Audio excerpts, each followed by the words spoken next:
Alright everybody, here's a classic inclined plane problem. Inclined plane is how Galileo determined the acceleration of gravity, so it's a great problem.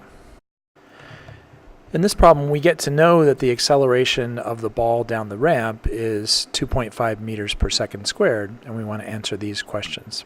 First, how fast will the ball be traveling after 3 seconds? Well, the acceleration is delta v over delta t, which is final minus initial velocities over time. And we know that we have the time, it's 3 seconds. We start the ball rolling from 0, so the initial velocity is 0. So we can simplify the formula to a equals v over t, where we know the time. And we can solve for velocity. Velocity is at, so it's 2.5 meters per second squared times the time we're given, 3 seconds. And so that gives us a velocity of 7.5 meters per second. Now the second question is, how far will the ball have traveled in those 3 seconds? And for any kind of question like that, we're usually going to need the average velocity, which is distance over time. And so distance is equal to average velocity times time.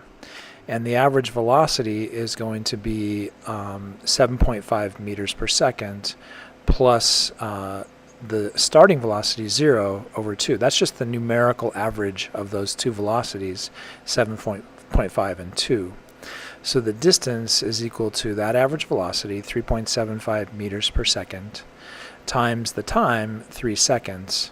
And so for a distance, we calculate 11.25 meters. And our third question is a new one. How far has the ball traveled by the time it has a velocity of 15 meters per second? Well, this is also a distance question, so we're going to need an average velocity.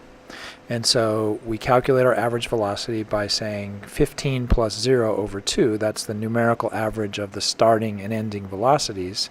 That gives us 7.5 meters per second.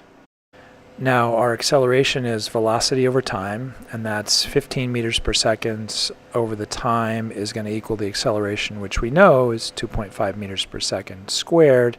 I really should have rearranged that equation before I plugged in numbers, but let's now solve for time, and time is going to equal the velocity over the acceleration.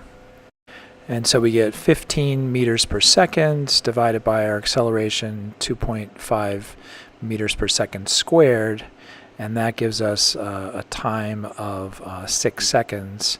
And so if distance is average velocity times time, we get 45 meters. So in 15 seconds at our acceleration, the ball would have traveled 45 meters.